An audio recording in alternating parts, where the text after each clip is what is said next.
सावधान। णमो अर्हन्ताणं णमो सिद्धाणं णमो आयर्याणं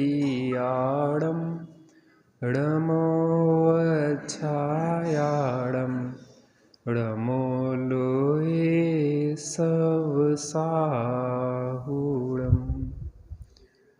मङ्गलं भगवान् वीरो मङ्गलं गौतमो गणी मङ्गलं कुन्दकुन्दाद्यो जैनधर्मोऽस्तु मङ्गलं सर्वमङ्गलमाङ्गल्यं सर्वकल्याणकारकं प्रधानं सर्वधर्माणां जैनं जयतु शासनं जैनं जयतु शासनं।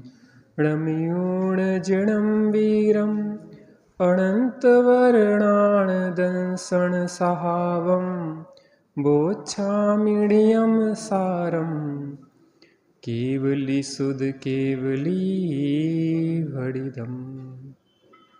श्री नियमसार जी ग्रंथ आचार्य भगवान कुंद देव द्वारा विरचित टीका पद्मप्रभ मलधारी देव। अपन ने पहले श्लोक पे चर्चा की थी जिसमें श्री जिनेंद्र भगवान को नमन किया गया था, जिन्होंने गतियों को जीता है या भवों को जीता है। जित भवी जिनेंद्र हैं, मैं उन्हें नमस्कार करता हूँ। अर्थात जिनने मोह राग देश को जीता है, अर्थात जिनने घाती कर्मों का नाश किया है, अर्थात जो परिपूर्ण सुखी हैं, ऐसे जिनेंद्र देव को मैं नमस्कार करता हूँ। जो भगवान नामधारी हैं और भगवतता के गुण उनमें नहीं हैं, ऐसे व्यक्ति वास्तव में पूज्य नहीं है, क्योंकि जो पूजा होती है वह गुणों की होती है। काय की पूजा होती है? गुणों की, नाम की पूजा नहीं होती। आज हम अच्छे नाम रखाना चाहते हैं, अच्छे काम नहीं करना चाहते।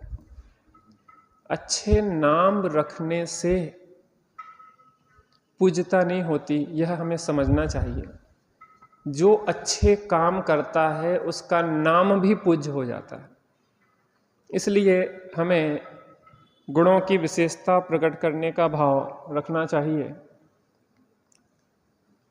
इसलिए यहाँ पे किसी भगवान का नाम ना लेके गुणों की स्तुति की गई है। काय की करी गई है? गुणों की स्तुति की गई है। फिर आचार्य देव कहते हैं कि आप नाम कुछ भी कहो, बुद्ध, वीर, हरिहर, ब्रह्मा, विष्णु, महेश, वागीश्वर, कुछ भी कहो, हमें नाम में कोई विरोध नहीं है। हमें है गुणों की प्रकटता, अर्थात जो भगवान में वीतरागता सर्वज्ञता गुण होते हैं, वह वीतरागता सर्वज्ञता गुण उनमें प्रकट होना चाहिए। और फिर उसके बाद उन नामों को जो लोक में प्रसिद्ध है, ब्रह्मा, विष्णु, महेश, वागीश्वर, सुगत आदि, उनका भी श्री जिनेंद्र देव के ऊपर घटित करके उसमें बताया था। अब यहाँ पे अपन दूसरे श्लोक पे महेश माने ब्रह्म शंकर, जिन्हें अपन रुद्र कहते हैं, रुद्र कहते हैं। हाँ हाँ, तो अपन यहाँ दूसरा कलश देखते हैं।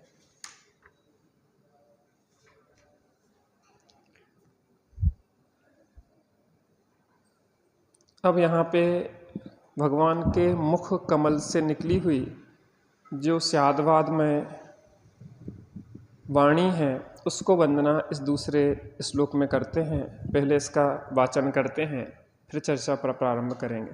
मैं पहले एक एक शब्द आपको बोलूँगा, आप शब्द समझ लें, फिर उसको अपन लय में पढ़ेंगे। वाचम, बोलिए। वाचम, यमिंद्राणाम वक्त्र वक्त्र वारिज वाहनाम वंदे नए द्वयायात वाच्य सर्वस्व पद्धतिम। एक बार फिर से देखते हैं। वाचम वाचम यमिंद्राणाम वक्त्र वारिज वाहनम वंदे नए द्वयायत्त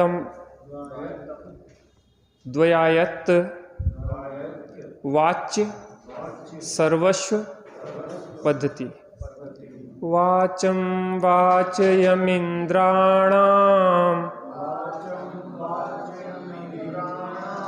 वक्त्रवारिज वाहनम वंदे नए द्वयायत्त वाच्य सर्वस्व पद्धतिम। मैं एक एक पंक्ति बोलूंगा, फिर आप उस क्रम में बोलेंगे। वाचम वाचम यमिंद्राणाम वक्त्रवारिज वाहनाम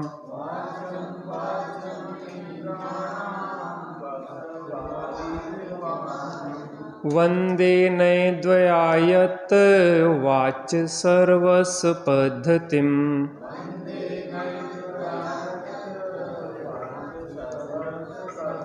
मैं पूरा श्लोक बोलूंगा, फिर आप दोहराएंगे।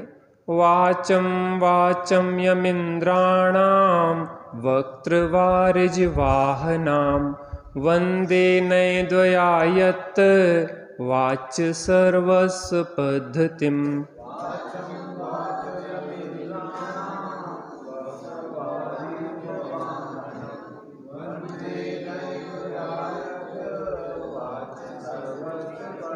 अंत में एक साथ वाचन करेंगे।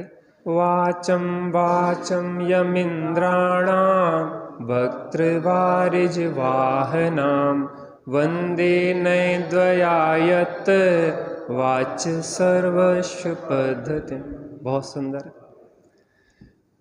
जिनवाणी के शब्द गूंजते रहेंगे तो विषय भोगों में चित्त नहीं जाएगा। कहा जाता है कि प्रातः काल जो वचन सुनते हैं, जो देखते हैं, जो स्पर्श करते हैं, जिसकी गंध लेते हैं, जो शब्दों को सुनते हैं, वो दिन भर गूंजते हैं। इसलिए कहा जाता है कि सर्वप्रथम श्री जिनेंद्र देव के मुख कमल को देखना चाहिए, सर्वप्रथम भगवान की वाणी को सुनना चाहिए, सर्वप्रथम भगवान का स्पर्श करना चाहिए, सर्वप्रथम अपनी चैतन्य की सुवास लेना चाहिए, सर्वप्रथम जिनेंद्र भगवान के वचनों का उच्चारण करना चाहिए, भगवंतों का स्पर्शन, जिनवाणी का स्पर्शन करना चाहिए। तो दिन भर वही गूंजती रहेगी हमारे जीवन में। बहुत सुंदर श्लोक है। एक एक शब्द इसका बहुत गंभीर रहस्य रखता है। श्लोकार्थ देखते हैं। वाचम यमिंद्रों का, जिनेंद्र देवों का मुख कमल जिसका वाहन है और दो नयों के आश्रय से सर्वस्व कहने की जिसकी पद्धति है, उस वाणी को, जिन भगवंतों की स्यादवाद मुद्रित वाणी को मैं वंदना करता हूँ। यहाँ एक शब्द आया है वाचम यमिंद्रों का। यहाँ नीचे 5 नंबर पे वाचम यमिंद्र का अर्थ यहाँ पे किया है। देखिए, आपको मिल रहा है? देखिए, मुनिंद्रों में प्रधान। अभी आप लोग नहीं बोलेंगे, उससे मेरा फ्लो बिगड़ता है। मैं बोल रहा हूँ, आप सुनिए उसको ध्यान से, देखते जाइए जरूर उसको। मुनिंद्रों में प्रधान अर्थात जिनदेव, मौन सेवन करने वाले में श्रेष्ठ अर्थात जिनदेव, वाक संयमों में इंद्र समान अर्थात जिनदेव, वाचम यमी मुनि मौन सेवन करने वाले वाणी के संयमी। यहाँ एक शब्द आया है वाचम, वाचम यमिंद्राणाम, वाचम वाचम यमिंद्राणाम। यहाँ पे वाचम यमी का मतलब हुआ है मौन, और मौन शब्द माने मौन सेवन करने वाले वाणी के संयमी। देखो 5 समितियां होती हैं जिसमें एक भाषा समिति होती है। पहली बात तो मुनिराज बोलते ही नहीं हैं। अगर बोलते हैं तो हित मित प्रिय बोलते हैं। क्या बोलते हैं? हित मित और प्रिय। हित माने हितकारी, मित माने सीमित, और प्रिय माने दूसरों को कष्टदायक नहीं हो। इससे यह सीखना चाहिए कि हम मुनिराजों के भक्त हैं तो हमें ऐसी वाणी बोलना चाहिए जो हितकारी हो, जो बहुत कम अल्प शब्दों में कही गई हो, और जो प्रिय हो, दूसरे के करणों में जाके उसके अंदर कुछ प्रसन्नता का संचार करे, उसको दुखित ना करे। देखिए मुख 2 कार्य करता है। वैसे एक काम के लिए 2-2 चीजें मिली हैं। कान सुनने के लिए 2 मिले हैं, देखने के लिए आंखें 2 मिली है, नासिका पुट भी 2 छेद युक्त है, लेकिन भोजन के लिए भी मुख है और बोलने के लिए भी मुख है। अर्थात 2 नहीं हो गया, इसके ऊपर लगभग, क्योंकि एक काम को 2 यंत्र मिले और एक यंत्र को 2 काम मिले, तो लगभग मुझे लगता है कि 8 गुना काम है इस हिसाब से एक चीज को। मतलब यह है कि 2 चीजों में संयम बहुत जरूरी है, एक तो खाने में, दूसरा बोलने में।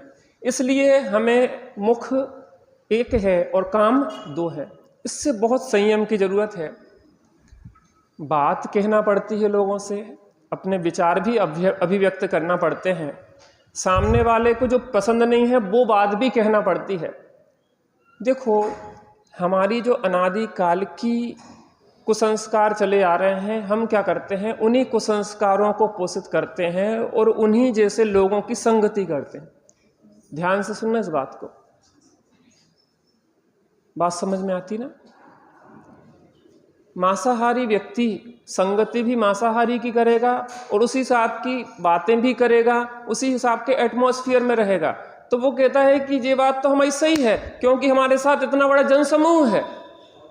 विश्व के कितने 95% लोग या 90% जो भी हैं वो उसका सेवन कर रहे हैं। तो वो उसी वातावरण, उसी सोच को विकसित करता जाता, माने एक धर्रे में चला जाता है। वो उससे दूसरा पक्ष देख ही नहीं पाता। अभी एलन मस्क ने एक वक्तव्य दिया, टेस्ला कंपनी की कार वगैरह बनाता है वो, तो कि बहुत महत्वपूर्ण जो काम होते हैं, जो गंभीर काम होते हैं, वह महिलाएं नहीं कर सकती। उसका अपना वक्तव्य था, उसका अपना मंतव्य था, लेकिन उसने उन लोगों से मंतव्य लिया जो पुरुष वर्ग था। उसमें किसी महिला से मंतव्य नहीं लिया होगा। क्यों? क्योंकि वो जानता है कि जिन लोगों से हम हाँ में हाँ मिलवा सकते हैं, उन लोगों को वो इकट्ठा करेगा। बात समझ में आती ना? हम जो आदिकाल से आज तक मिथ्यात्व नहीं टूट पाया है, उसका कारण हमने उन्हीं मिथ्या दृष्टियों की संगति की है, कुगुरु कुदेव कुधर्म की संगति की है, उनके पोषकों की संगति की है आज तक। इसलिए हमारा मिथ्यात्व नहीं टूट पाया। और कदाचित हमें सही बात सुनने को मिले भी तो हमारी अरुचि होने से उसको जल्दी से हम निकाल देते हैं, पास कर देते, पास आउट, दूर हट जाओ। हम उसको सहन नहीं करना चाहते। यहाँ पे आचार्य देव हमारी उन कमियों को बताना चाहते हैं कि हम कहाँ कमी करते हैं, हम किन कारण से दुखी हैं। कल भाई साहब में कौन कह रहा था, बज्जू भाई कह रहे थे, ऐसे तो हम लोग भ्रष्ट हो जाएंगे। आप सम्यक दृष्टि की ऐसी बात करते हैं कि वो सब चलता है। भ्रष्ट हो जाएंगे तो नुकसान किसका है? किसको छलेंगे? चतुर्गति में कौन भ्रमेगा? वर्तमान में कौन दुखी होगा? भविष्य में दुर्गति को प्राप्त कौन होगा? आपको होना हो तो होना, हमें क्या दिक्कत है? जिनवाणी में कहीं भी नीचे करने का उपदेश नहीं है, इस बात को पक्का ले लेना। कहीं भी राग का पोषण नहीं है, कहीं विषय कसायों का पोषण नहीं है, इसको बहुत अच्छे तरह समझ लेना। तो मुनियों के भक्त हम अगर हैं तो हमें इस वाणी का संयम रखना चाहिए। अगर उनकी भाषा समिति है तो हमें भी मुनि बनना है, तो हमें भाषा समिति का अभ्यास करना चाहिए। बात वही है, कहने के ढंग अलग होते हैं। आधा गिलास है भरा हुआ देख लो या खाली देख लो। हम ये कह रहे हैं कि इस दुनिया में कमियां किसके अंदर नहीं है। अगर बीतरागी भगवान को छोड़ दे, मुनि राजों में भी दोष है, एक कसाय का भी सद्भाव है। निर्दोष कौन है? आप भी निर्दोष नहीं है, हम भी निर्दोष नहीं है। लेकिन आप हमारी कमी देखने लग जाएंगे तो फिर क्या होगा? हम आपकी कमी देखने लग जाएंगे। और जब कमी देखने वाले हो जाते हैं तो वहां विघटन शुरू हो जाता है। कमी है, कमियों को गौण करें और कमियों को दूर करने के लिए उसको प्रोत्साहित करें कि भैया जी दोष हम में भी चल रहे थे, हमने इस भांति से इसको दूर किया है और आप भी प्रयास करेंगे तो शीघ्र इनको दूर कर सकते हैं। मैं भी बहुत दोषयुक्त अभी भी हूं, भले ये गलती मुझ में नहीं चल रही हो लेकिन अन्य भी तो बहुत सारी गलतियां चल रही है ना। तो हम किसको देखें, किसका दोष दें, किसको दोष दें? इसलिए वाणी का संयम होना चाहिए। 5 समिति ना, ईर्या, भाषा, ऐषणा, आदान निक्षेपण, प्रतिष्ठा। ईर्या समिति, अगर मिराज 4 हाथ जमीन देख के चल रहे हैं तो हमें भी तो देख के चलना चाहिए। वो तो रात्रि में नहीं चलते, लेकिन हम रात्रि में चलते तो टॉर्च लेके चलना चाहिए। और उनका संयम का उपकरण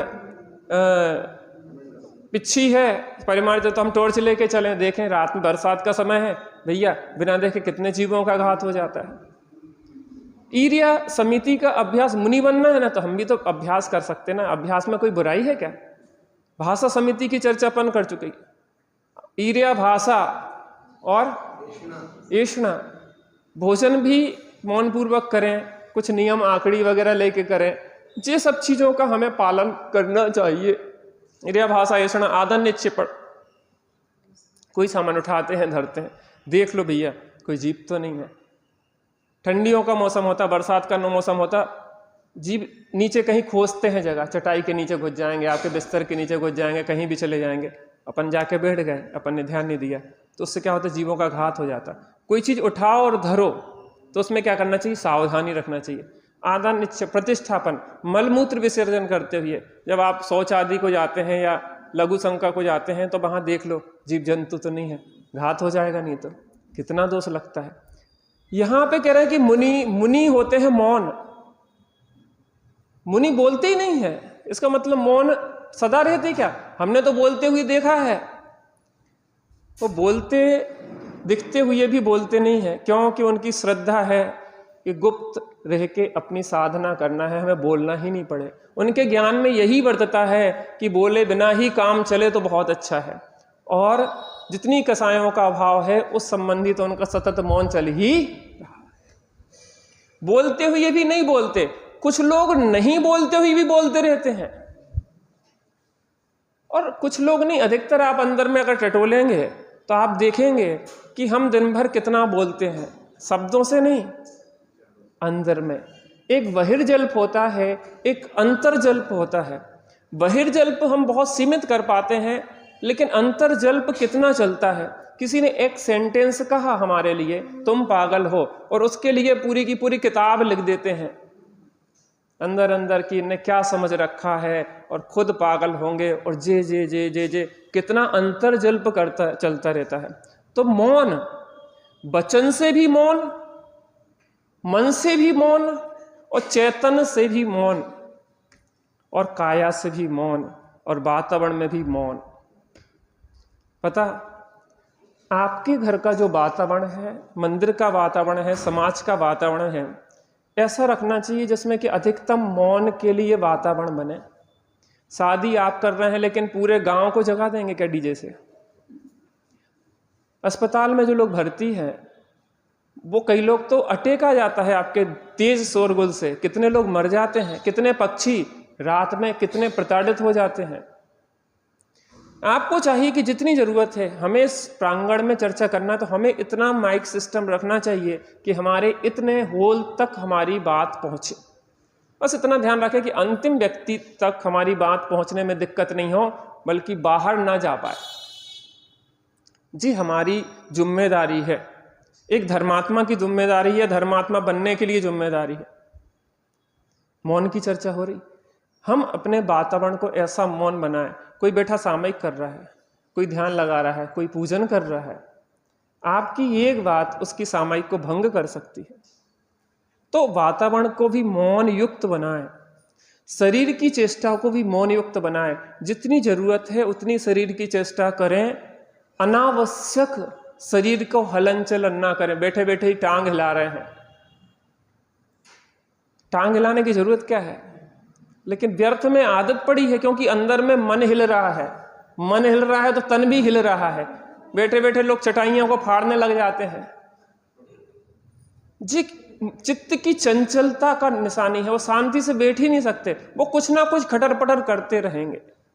लकड़ी की टेबल हो तो उसको कुरेद डालेंगे पूरा। ये आदत हमारी क्या है?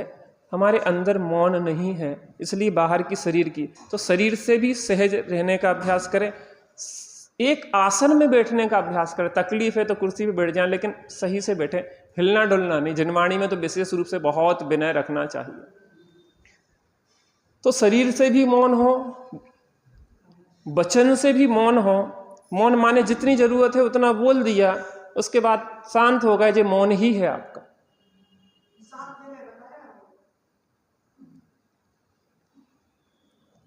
आप जितनी जरूरत है उतना बोलें, उससे एक शब्द भी ना बोलें ज़्यादा, तो यहाँ दुनिया बहुत शांत और अच्छी हो जाएगी। जितनी लड़ाई झगड़े होते हैं, जितने विसंवाद होते हैं, वो अतिरिक्त बोलने के होते हैं और बिना विचारे बोलने के होते हैं। आप खुद देख लो, अनावश्यक जो लोग बोलते रहते हैं उनकी लड़ाई झगड़े बहुत होते हैं, बहुत होते हैं।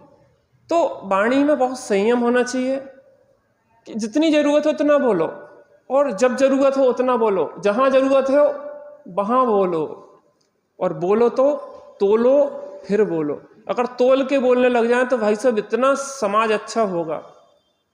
पता, हमें दूसरों का सम्मान करना चाहिए।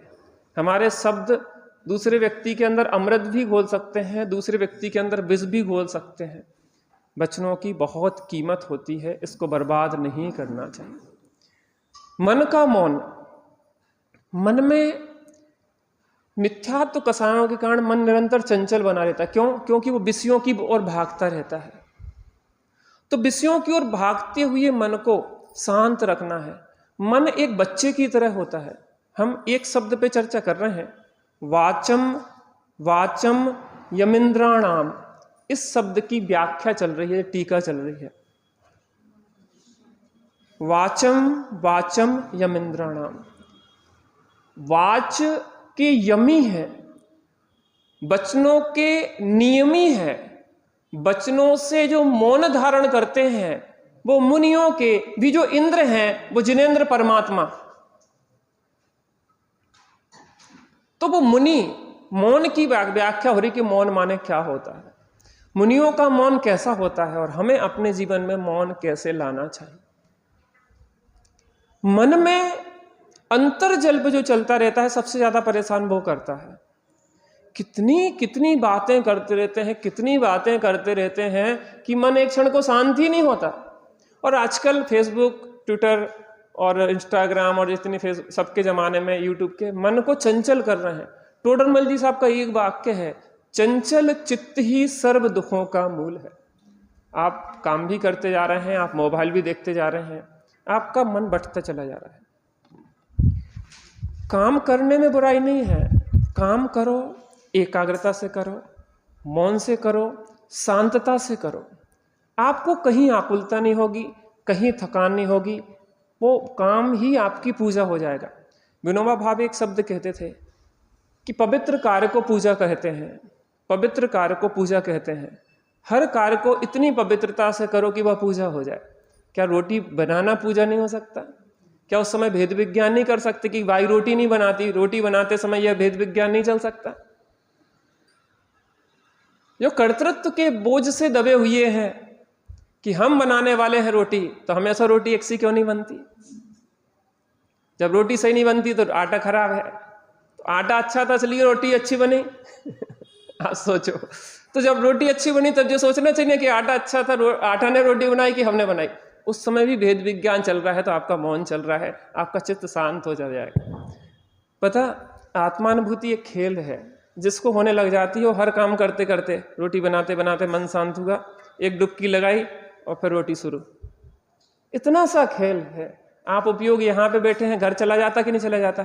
ऐसे उपयोग बाहर जाता है तो अंदर भी जा सकता है, और मुनिराज को अंदर जाता है। मुनिराजों का नहीं, आप अविरत दशा में भी ऐसी दशा बन जाएगी। आप साधना करके तो देखो, पता हम कितनी बड़ी संपत्ति खो रहे हैं। हमारे अंदर में चैतन्य धन है, अतीन्द्रिय आनंद के झरने झर रहे हैं, हम अपना कनेक्शन नहीं जोड़ पा रहे क्योंकि हमारा उपयोग बाहर भटक रहा है। थोड़ी इन चीज़ों से बचें, व्यर्थ की चीज़ों से बचें। कुछ नहीं मिलता है फेसबुक, इनमें कुछ में फोटो डाल दोगे, 4 लाइक कर लेंगे, पसंद करेंगे, ना पसंद उपयोग कर। कितने अभी एक जिसके 10 मिलियन फॉलोवर्स थे, एक वीडियो उसने अपलोड किया, उसको लोगों ने लाइक नहीं किया, वो आत्महत्या कर ली। उसने आत्महत्या इतने में कर ली कि हमारे वीडियो को कम लाइक मिले, कम लोगों ने कम व्यू मिले, इतने में मर गए। ऐसे पागल विक्षिप्त लोगों की स्थितियां है, तो हम उस पागलपन विक्षिप्तता से बचें। मौन, वाचम वाचम यमिंद्राणाम, हम वाचम वाचम यमिंद्राणाम की पूजन कर रहे हैं। जिनेंद्र परमात्मा की पूजा करते हैं, जो मौन धारण करने वालों में भी इंद्र हैं। तो जो हमारे मुनि मौन धारण करने वाले हैं, तो हम मुनियों के भक्त हैं, तो हमें भी थोड़ा सा अभ्यास करना चाहिए। तो कितने प्रकार के मौन की चर्चा हुई, फिर से अपन क्रम से आते हैं। पहले तो एक वातावरण, एटमॉस्फियर मौन का बना है। दूसरी, शरीर से भी मौन हो जाए, अनावश्यक हलन चलन ना करें। उसके अलावा वचनों से भी मौन रहें, जितनी जरूरत है उतना बोलें, जो जरूरत नहीं है उतना मौन हो जाए। बहुत सारी समस्याओं से हम बच जाएंगे। मन से भी मौन धारण करें, मन में व्यर्थ के संकल्प विकल्प विचारों से बचें। फालतू के मन के घोड़ों को बेलगाम नहीं होने दें, उसकी लगाम कसें। मन एक बच्चे की तरह होता है, मन को बार बार समझाना पड़ता है। मकान बनवाना है, मन बोलेगा, तो एक तरीका तो यह है कि मकान बनवाए 10 साल जिंदगी खराब करके, या मन को समझा दो कि रहने लायक व्यवस्था है कि नहीं है, सिर पे छत है कि नहीं है। बाहर तो लोग रोड पे सोते हैं, तुम्हारे सिर पे छत है, चलो कोई बात नहीं, जमाने के हिसाब से थोड़ा सा 19-20 है, थोड़ी चूती है, तो भैया पन्नी डाल दो। कम जगह है, मेहमानों को तो थोड़ी सीमित जगह पे अपने सो जाएंगे, एक कमरे में 4 खाट डाल लेंगे, लेकिन यहाँ पे ऐसी व्यवस्था नहीं है। मन को समझा दोगे तो वहीं 5 मिनट में समाधान हो जाएगा, नहीं तो 25 साल निकल जाएंगे उसमें। एक मिथ्या संकल्प अनंत विकल्पों को जन्म देता है। हमें तो वो कार चाहिए है, यही समझाओ। कार रखोगे तो मेंटेनेंस खर्चा, व्यवस्थाएं, नौकरी, एक फोन करो कार खड़ी हो जाएगी आपको। कार वालों को बहुत महंगा पड़ता है सौदा, उसका मेंटेनेंस में ही आप यूज करो ना करो, बैटरी खराब हो रही, सब कुछ हो रहा। आपको फोन करना तो इतनी सुविधा है, 5 मिनट में गाड़ी खड़ी, बढ़िया से बढ़िया लग्जरी कार आपके सामने। समझा दो, जरूरत नहीं है, समय नहीं है, समय चलाने का नहीं है, व्यर्थ में हम खड़ा कर देंगे, पाप कमाएंगे। मन को समझाओ। शादी करना है, मन को बेचारा है, तो शादी करके कितने सुखी हो गए। अंत के 3 तीर्थंकर करना, कुंवारे रह गए। क्या है, समय कम था और काम बहुत था, इसलिए इस खटर पटर में उलझ गए ना, फालतू जिंदगी खराब हो जाएगी। मन को समझाओ, थोड़ा शांत होके, कि व्यर्थ के मन को भटकाने का, मन के घोड़ों को नहीं दौड़ाओ, उससे मन हो जाएगा मौन। क्या हो जाएगा? मौन हो जाएगा। मन आपका शांत होगा ना, चित्त में एक प्रसन्नता रहेगी, एक शांति धारा सतत चलेगी, एक शांति धारा सतत चलेगी। एक अभी महाराज जी का वीडियो आया था, मैंने आपको ग्रुप पे भी डाला, आप उसको सुनना ध्यान से। इतनी अच्छी बात कही उनने कि लोग क्रियाकांड पूजा पाठ में जितना समय देते हैं, स्वाध्याय में समय अधिक से अधिक देना चाहिए। बहुत अच्छी प्रेरणा दी, बहुत अच्छी, आप एक बार सुनना उसको। उन्होंने कहा आप स्वाध्याय में समय दो। स्वाध्याय से क्या, जीवन में परिमार्जन आता है, चिंतन की धारा बहती है। पूजन में आप भगवान को सुनाते हैं और स्वाध्याय में भगवान की सुनते हैं। और स्वाध्याय मात्र ऐसी रूढ़ी का नहीं हो कि हम बैठ गए आधा पौन घंटे, वो स्वाध्याय हो गया। वो जीवन को बदलने वाला होना चाहिए। हमारे जीवन में जो कमी चल रही है, हम कैसे दूर करें, कहाँ हमारा अटकाव है, क्यों हमारा भटकाव है, इस चीज पे हमारा विचार चलना चाहिए। तो वो ऐसा बहुत कम सुनने को मिलता है, लेकिन वास्तव में उन्होंने तो बहुत दृढ़ता से इसकी प्रेरणा दी, बहुत दृढ़ता से। उन्होंने कहा कि अगर स्त्री पर्याय को छेदना है तो पूजा पाठ से नहीं, स्वाध्याय से छेदेगी, क्योंकि तत्वों का निर्णय स्वाध्याय से होता है। सम्यक दर्शन स्वाध्याय पूर्वक होता है, गजब की प्रेरणा है। मन का मौन माने व्यर्थ के विकल्पों से हटाकर मन को जिनवाणी में लगाएं, तत्वों के विचार में लगाएं, तत्वों के निर्णय में लगाएं, उससे मन शांत होगा, उससे श्रद्धान, तत्वों का निर्णय होना श्रद्धान दृढ़ होगा। अब श्रद्धा का मौन, श्रद्धा की समीचीनता, ज्ञान का मौन, ज्ञान की समीचीनता, और चारित्र का मौन, चारित्र की समीचीनता। ऊपर से शुरू होगा, लेकिन प्रारंभ में बाहर से भी आपको एक एटमॉस्फेयर बनाना पड़ेगा जहां श्रद्धा का समीचीनता अर्थात मौन, ज्ञान का मौन और चारित्र का मौन अर्थात सम्यक दर्शन, सम्यक ज्ञान, सम्यक चारित्र होता है। उसका मन भी शांत होता है, सकल द्वंद्व मिटते हैं, उसके वचन भी सीमित हित मित प्रिय ही निकलते हैं, उसकी काय की चेष्टा उतनी होती है जितने करने की जरूरत है, और वो वातावरण को भी व्यर्थ में मौन, वातावरण के मौन को भी भंग नहीं करता। बात समझ में आती ना? आज से कुछ कुछ प्रयोग होगा कि नहीं होगा? आप प्रयोग तो करते ही हैं, जाके जे भी प्रयोग करो, जीवन में यही मजा आएगा, ऐसा लगेगा कि जीवन एक बदल गया है गेम चेंजर हो गया। मैं ये कह रहा, मुझे पता है कि ये ग्रंथ मैं पूरा नहीं कर पाऊंगा, क्योंकि जिस स्पीड में चल रहा हूँ 2-3 साल लग जाएंगे, और बार बार बीच में व्यवधान चलते रहते हैं। तो मैं चाहता हूं कि एक एक कलश हमारे जीवन को बदल दे, एक एक कलश नहीं, एक एक शब्द जीवन को बदल दे। जहां पे हैं वहां से ठहराव हो जाए, वहां से श्रद्धा, ज्ञान और चारित्र स्थिरता आ जाए। एक शब्द बहुत महत्वपूर्ण है, एक शब्द सम्यक्त के से लेकर सिद्ध दशा तक दे सकता है। वाचम वाचम यमिंद्राणाम, वाचम वाचम यमिंद्राणाम, वाचम वचनों का यम, वाचम यम, वाचम यम, वचनों के यमी कौन है? मुनिराज हैं, अर्थात मुनिराज मौन धारण करते हैं। मुनि शब्द मौन, मौन से मुनि, मौन पूर्वक रहते हैं, शांत रहते हैं, जंगल में एकांत में बैठे हैं शांत अपने। और उन मौनियों में भी जो इंद्र समान है वो जिनेंद्र परमात्मा है। तीर्थंकर कभी बोलते ही नहीं है, धर्मोपदेश देते ही नहीं है। जब तक वह गृहस्थ दशा में होते हैं, घर में होते हैं, तब तक कोई धर्मोपदेश देते ही नहीं है। जब साधु दशा प्रकट हो जाती है तो मौन धारण कर लेते हैं, इसलिए मुनिराज मौन है। तीर्थंकर मुनि दशा में कभी उपदेश देते नहीं है, बोलते नहीं है, मौन हो जाते। इसका मतलब हमें यह है कि हमें अपनी बाचालता छोड़कर हमें मौन की ओर बढ़ना चाहिए। अगर हमें सुखी होना है, हमारे मुनिराज मौन है इसलिए सुखी हैं, हमारे भगवान मौन है इसलिए सुखी हैं। मौन का मतलब बाहर का मौन नहीं है, कसाय पूर्वक का मौन नहीं है, क्योंकि उनकी श्रद्धा, ज्ञान और आचरण में यह पता है कि बाहर में कुछ है ही नहीं बोलने लायक। इसलिए व्यर्थ में मन को भटकाना योग नहीं है।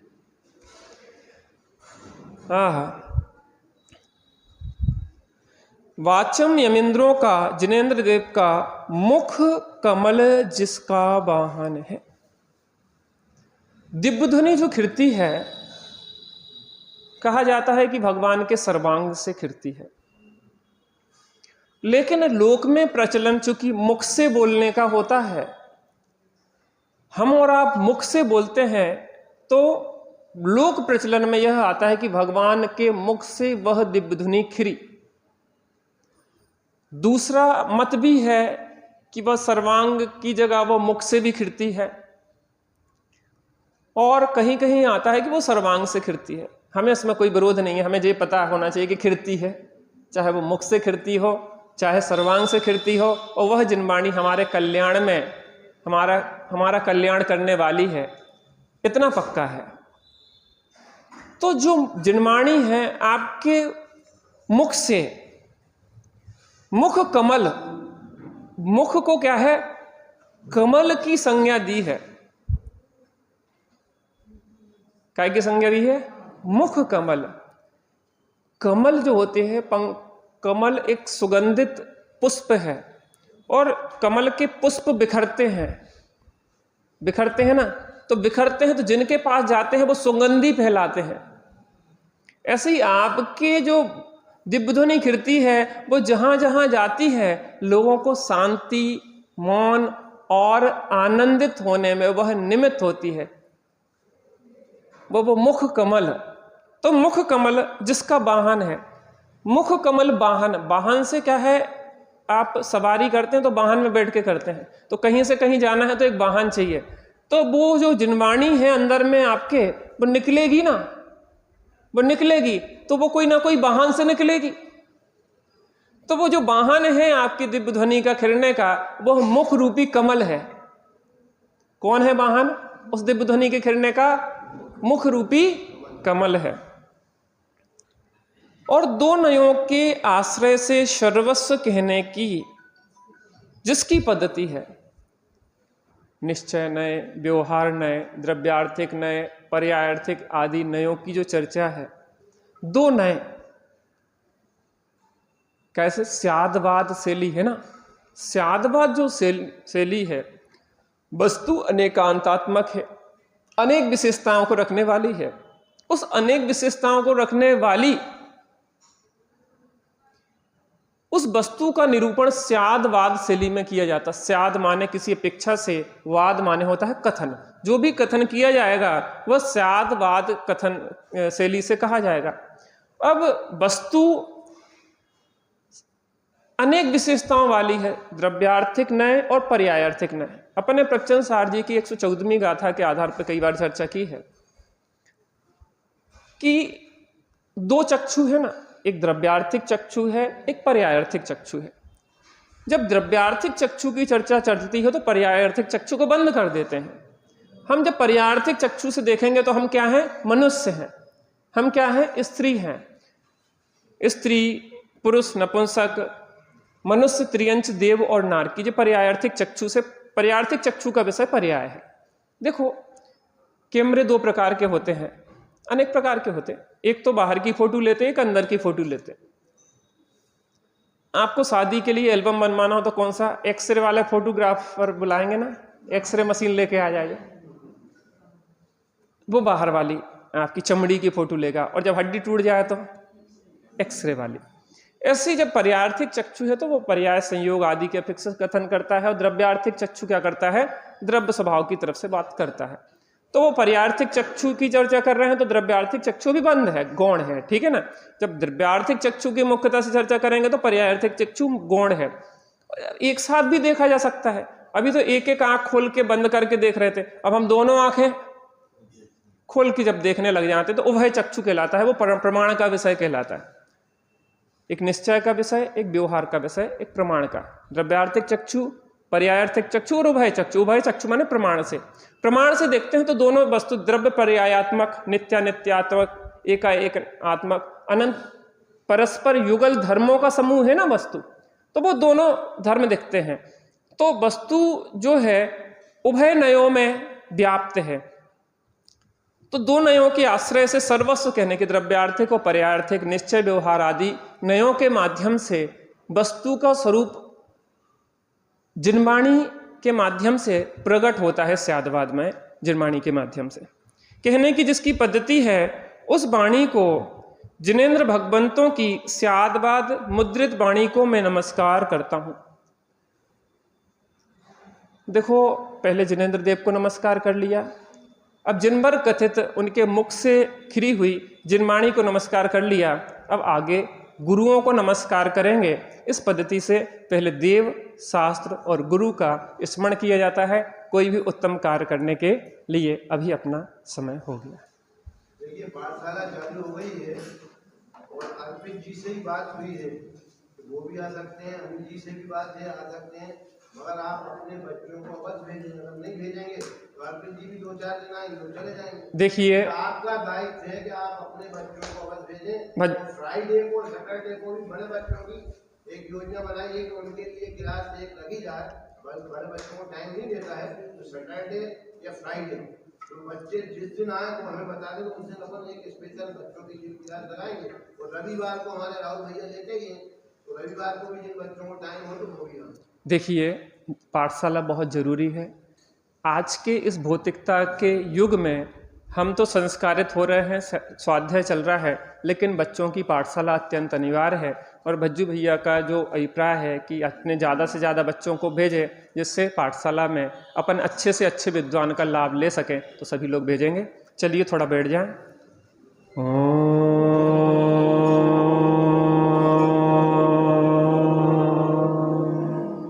शांति शांति शांति।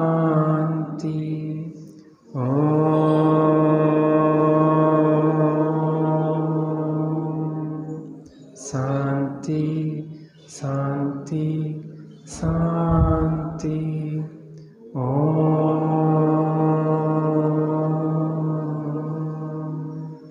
शांति शांति शांति। वाचम वाचम यमिंद्राणाम, जो वचनों के यमी हैं, अर्थात मौन धारण करने वाले हैं, ऐसे हमारे मुनिराज। और जो बाचियों में भी इंद्र समान है, ऐसे जिनेंद्र भगवान। उनके भक्त हम मौन और एकांत पूर्वक उन जैसे अंतर्मुख होके जिनवाणी के माध्यम से अपने को देखने का अभ्यास करें और मन वचन काय की चेष्टाओं को रोक के स्वरूप स्थिरता रूप परम मन को धारण करने का अभ्यास करते हैं।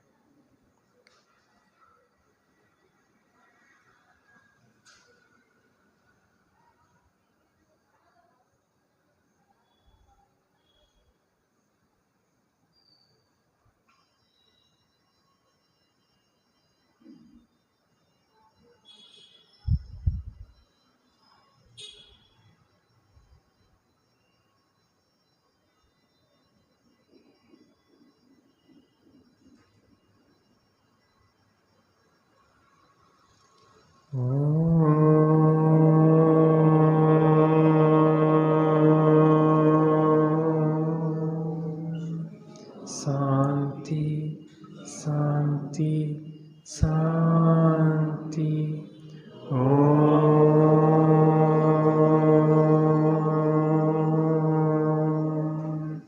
शांति शांति शांति।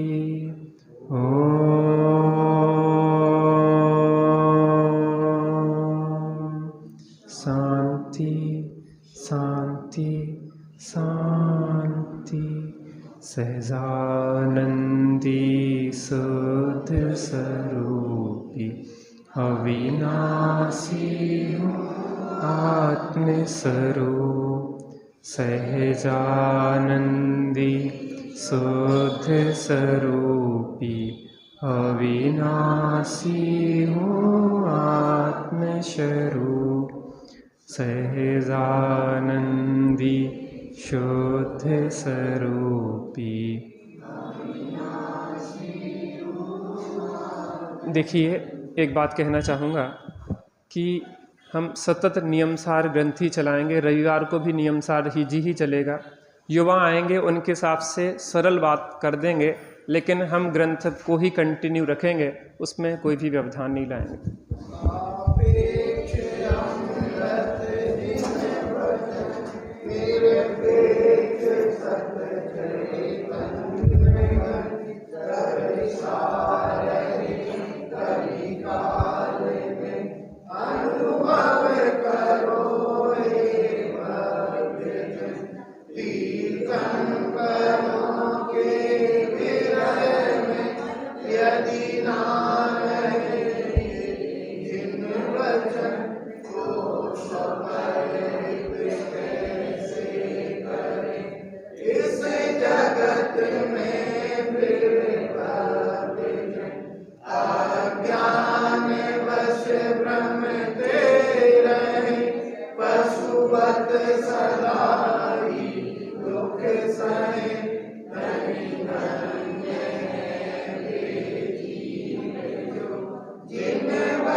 जिनवाणी माता की जय, हरि परमेश्वरी भगवान की जय।